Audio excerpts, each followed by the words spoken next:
What if aliens invaded Earth? Introduction. The mystery of the cosmos. For as long as anyone can remember, humanity has gazed at the stars and asked, are we alone? Ancient dreams of alien visitors are grounded by real science.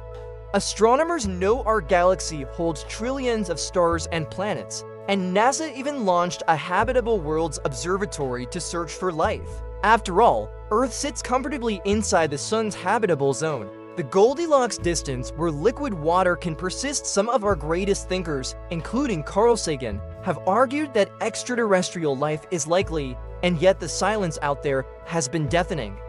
We have built powerful telescopes and listened with patient hope, but so far no hint of a signal has crossed the void. In the dark expanse, our tiny world felt ever more fragile.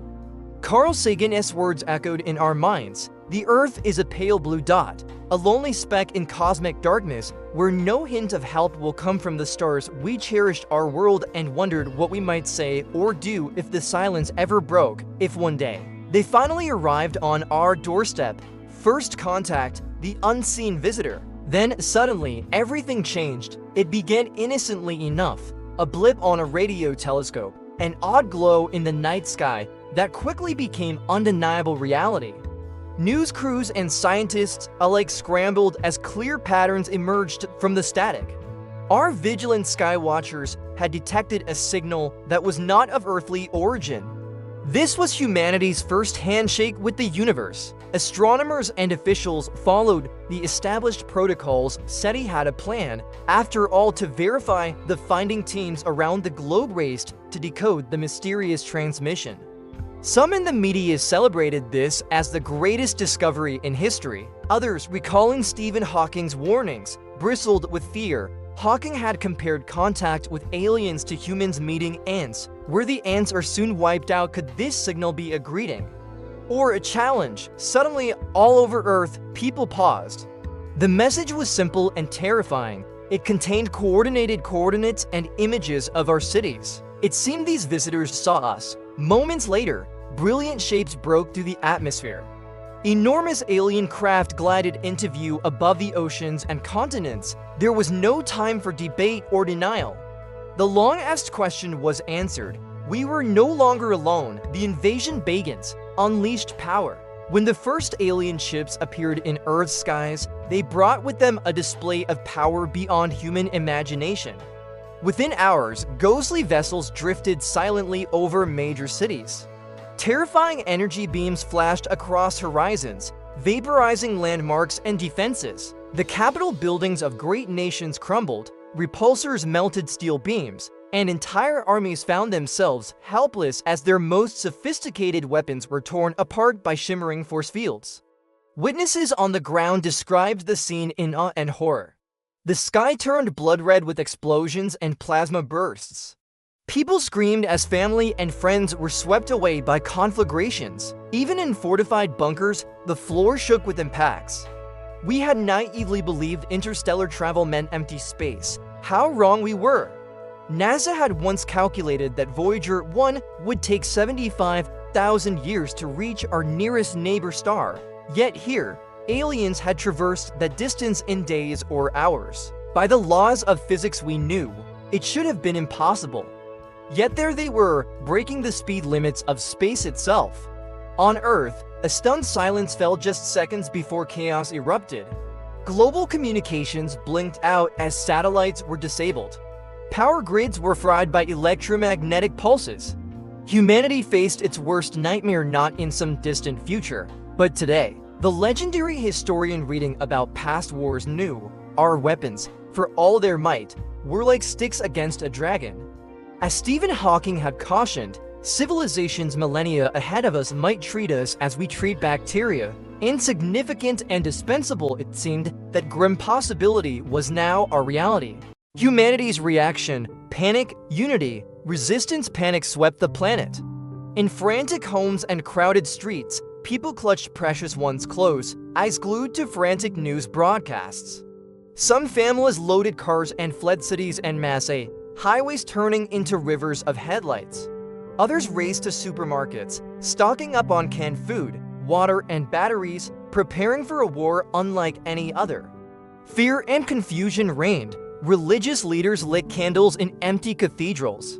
Militia units and neighborhood watch groups armed themselves.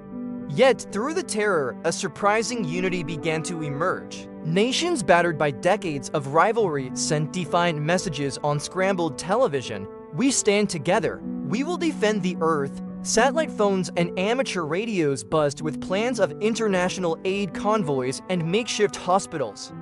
Former enemies collaborated to launch fighters and missiles, though to little effect against the invader's shields. Even as some governments faltered, people on the ground forged new bonds, sharing resources and information across borders. Ironically, experts had once warned we'd have no plan for this. The SETI director told the press that no government had prepared for actual contact. And indeed, the US and other superpowers, with their immense defense budgets, were caught flat-footed. In those first desperate days, radio silence was our only answer. A former UFO expert lamented that our so-called first contact protocols were scant and science-focused, not meant for war. We had focused on verifying a signal, not surviving an invasion. As cities burned and great monuments fell, human resilience also shone through. Under rubble and radiation, people fought on. Resistance cells sprang up. Pilots volunteered to fly even when the odds were suicidal. Engineers frantically retrofitting whatever weapons they could to shoot at the sky. Programmers working around the clock to jam alien comms. Militia groups traded their hatred for coordination, defending makeshift fortresses of hope in mountain caves and underground bunkers. It became a war not just of nations, but of all survivors striving together to live another day. Alien technology and strategy, the unseen arsenal. The alien arsenal was baffling. They wielded science far beyond our own. Observers cataloged the most fearsome capabilities, warp or wormhole propulsion. Their ships crossed light years in an instant. By human standards, this was pure fantasy. NASA researchers have noted that warp drive remains hypothetical and unproven, yet the invaders came and was faster than any theory should allow. Energy weapons, massive laser-like cannons and plasma bolts tore through skyscrapers.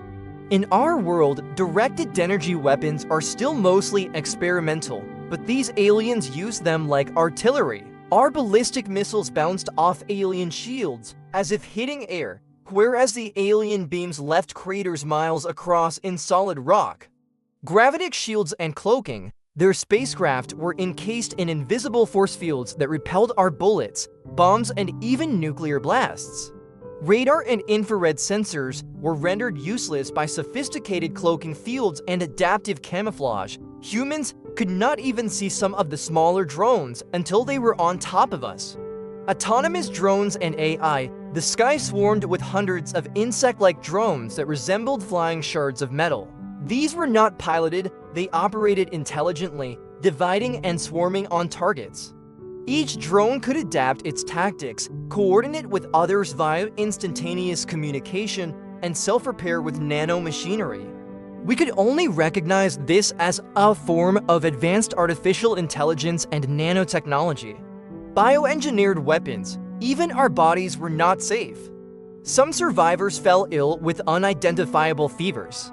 We recalled that humanity once banned any microbes returning from space, the 1969 extraterrestrial exposure law, to avoid exactly this kind of contamination. It turned out the aliens did not hesitate to use biological or viral weapons, unleashing nanobots or engineered pathogens that spread silently through cities. Every aspect of their strategy was calculated. They struck military bases first to decapitate resistance, then targeted power plants and food supplies to starve us out. Communications blackouts isolated populations. It was exactly the planetary conquest scenario many had theorized about, where a vastly advanced species treats our world as just another resource. In those terrifying days, Earth became a vast chessboard, and humanity was barely a pawn on a cosmic scale. The collapse and survival, darkness and light little remained of the world we knew. One by one, great cities fell silent. Once bustling metropolises became ghost towns filled with rubble and ash. Governments collapsed under the invaders' assault. Armies were reduced to scattered guerrillas. Electricity and internet vanished in most places.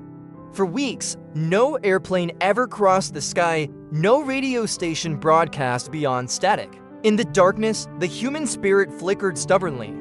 Many survivors retreated to the wilderness. Some hunkered in old Cold War bunkers deep underground, awaiting the end of chemical fallout and hoping help might arrive. Others built impromptu villages in remote valleys or islands, scavenging supplies from ruined towns. Communities rationed every scrap of food and fuel. Doctors worked around the clock to treat the wounded with very little equipment. Allies once distant, ordinary people became heroes. School teachers led neighborhood watch patrols. Farmers fed 100 extra mouths. Hackers climbed into abandoned satellites to try to ping other survivors. Through makeshift radios, pockets of resistance around the world began to share rumors and hope. They called it the Evening of the Stars, the first night after the invasion, when a clear sky returned and people remembered there were still constellations above to guide them. Yet it was bleak. Radiation and engineered plagues took many lives.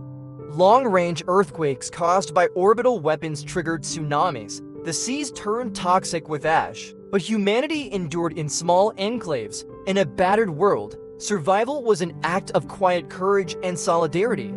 If the aliens had intended to stamp us out, they failed to snuff out our will to live. Turning the tide against impossible odds, months passed, and from desperation sprouted innovation. Scientists and engineers, both official and amateur, redoubled efforts. Locked away in hidden labs, a ragtag team raced to crack the aliens' code and find weaknesses.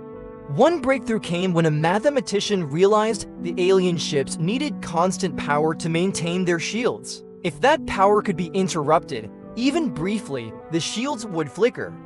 Meanwhile, biochemists discovered that many alien machines were susceptible to Earth's viruses. Ironically, we had seen trillions of years of evolution giving life here specialized immunities that confused the invaders' organic tech. A microbiologist with a battered lab fashioned a computer-generated virus to target the invaders' biology, and field operatives began covertly dropping infected samples onto enemy structures. At the same time, human pilots and their AI co-pilots developed new tactics. They couldn't match the alien lasers head-on, so they reverted to cunning, night raids, jamming their communications with improvised quantum algorithms, and even kamikaze drones packed with explosives. Engineers ramshackle repurposed old satellites into relay stations to coordinate strikes. It felt like every scientist in the world was back at the workbench, working around the clock, reminiscent of wartime superprojects. Indeed, history had shown that desperate times spur great innovation, and our researchers achieved a decade's worth of advance in mere weeks. The newly allied nations pooled their knowledge. A secret base in the former Swiss Alps became a crucible of hope, where breakthrough after breakthrough forged new weapons. They created a prototype pulse cannon to overload the alien comlinks, and a swarm of nano-drones that could slip past shields. In ordinary life, these ideas would have been dismissed as science fiction, but now they were humanity's ammunition. At last, the first effective counterpunch came. In a coordinated strike, resistance fighters used a hijacked alien drone to breach a mothership's hull. Inside, they triggered a biovirus that turned the alien interior systems into our ally. At the signal, Earth's remaining jets and newly built rocket turrets fired on the chaotically shutting alien engines. With a tremendous blast, the flagship's engine core went critical. That single victory ignited hope everywhere. Slowly, the tide turned. Ambushed by our viral-infused drones and blinded by electro-EMP bursts, the alien fleets began to falter. Machines were recast as weapons against their own makers. In the skies, pillboxes replaced cities on our side, with humans on one flank and machines humming along on the other. Together, resisting a foreign invasion, warfare on Earth had changed forever. The endgame, dawn or dusk, the final phase of the war was apocalyptic. Once human terrains became battlefields, colossal ships littered the sky, burning like new suns as they fell. We launched our last nukes to flush them out of hiding, making night into day. Both sides fought with grim determination. In a decisive battle above what was once New York, the aliens threw everything into one last gambit. Their command ship shrieked toward Earth, faster and more furious than ever. On the ground, our unified fleet had only one chance: to cripple it before it landed. Guided by the virus that now coursed through the alien network, Earth's missiles swarmed like vultures. For a tense moment, all weapons locked on the target. Then the skies ignited. The flagship erupted in a vast bloom of green fire, and its silhouette disintegrated. At that instant, an eerie hush fell over the world's last battle. Broken crafts began to spiral away aimlessly. When the smoke cleared, it was humanity's quiet victory. The alien armada, leaderless and damaged, withdrew. We had routed the invaders. Cities lay shattered, but people still walked the streets. Soldiers on the ground saluted the sky in disbelief, then embraced one another. Across continents and cultures, eyes looked upward and saw no more flashing blots in the atmosphere. We had survived the unthinkable, yet our triumph was bittersweet. Earth was scarred, billions were lost. We did not celebrate in triumphal parades. Instead, we mourned in silence. Each sunrise over the ruined skyline was a solemn reminder of the price paid. The conflict had been won, but the cost had been the near end of everything we held dear. Philosophical reflection, lessons in light and shadow. After the war, survivors gathered to make sense of what had happened. It was impossible not to be changed. Children who were born in darkness grew up knowing that other beings existed beyond our skies. Adults who once argued over borders now rebuilt homes together. The old petty hatred seemed so small in comparison to the ordeal we had endured. We learned humility in facing a force that saw us as insects. We understood how fragile we had become, not just our bodies, but our pride. Scientists and philosophers spoke of Sagan's cautionary insight. Our planet had indeed been a lonely speck in cosmic dark, and there had been no help from the heavens. We had been on our own, as the Earth is the only world we know of that harbors life. During the darkest times, those words reminded us why this tiny world, the pale blue dot, had to matter more than anything. We also gained perspective on humanity itself. Watching entire civilizations unite for survival showed that compassion endures even in despair. Many survivors remarked that our children had taught the greatest lesson, that what we hold in common, life, love, hope, mattered more than any creed or nation. People realized how irrational our conflicts had often been. Now, rebuilding, we vowed to honor that lesson. At the same time, we could not forget the darkness we had seen. Societies debated how to prepare for the future. Would we again reach out into space, knowing what dangers might lurk? Or would we find comfort in this victory and fear what we could not yet control? Philosophers weighed in. One professor noted that our brush with extermination had made us keenly aware of our responsibilities. Astronomy was, after all, a humbling and character-building experience. Perhaps we would treat each other more kindly now, as Sagan had urged, cherishing the fragility of our home. Ultimately, humanity emerged changed but intact. We rediscovered our sense of wonder, having looked into the abyss and lived to tell about it. Children in the years that followed grew up staring at stars, some with hope to rebuild interstellar travel, others with humble gratitude for Earth. Across cultures, people wrote new stories and music inspired by the encounter, blending fear with awe. We contemplated the cosmos in a way we never could before. Even as we feared another threat, we embraced the mystery, having faced it once already. Epilogue, a quiet closing. Years later, on a cool evening in the recovering world, the sky gleamed with starlight. The air smelled of rain and flowers reborn in abandoned parks. A child sat on a cracked sidewalk with an old astronomy book in hand. Beside her, an aged survivor recounted the tale of that evening of the stars, pointing to constellations that had witnessed it all. He spoke gently, voice calm, telling of how we stood together when darkness came. The girl listened wide-eyed but unafraid, By now, the phrase aliens above was a bedtime story, not a nightmare. As night settled fully, they fell silent. Above, a familiar patch of sky, no longer ominous, but still full of mysteries, stretched in quiet majesty. For a moment, humanity was just one world, huddled under cosmic dust and light. The wounds of war would take generations to heal, but the people believed they would heal. Survivors like the old man stood tall. Humanity had faced annihilation and, through courage and compassion, had endured. In the hush, Earth's green and blue orbs seemed to glow softly in their sky watch. It was just as fragile and just as precious as Carl Sagan had always reminded us. And as before, it would remain our only home, a lonely speck that we had fought to protect. Sources, real-world astrophysics and protocols informed this tale. For example, NASA notes that Earth lies in the Sun's habitable zone, and scientists like Carl Sagan and Stephen Hawking have long speculated on alien life.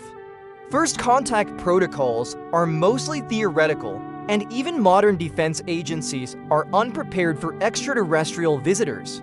The story's speculative elements, warp drives, bioweapons, etc., draw on advanced scientific ideas and historical precedents. For instance, wartime crises have historically led to rapid innovation, and experts have warned that an advanced alien race might treat humanity as ants. These references ground the narrative in current understanding as it grapples with this ultimate what-if scenario.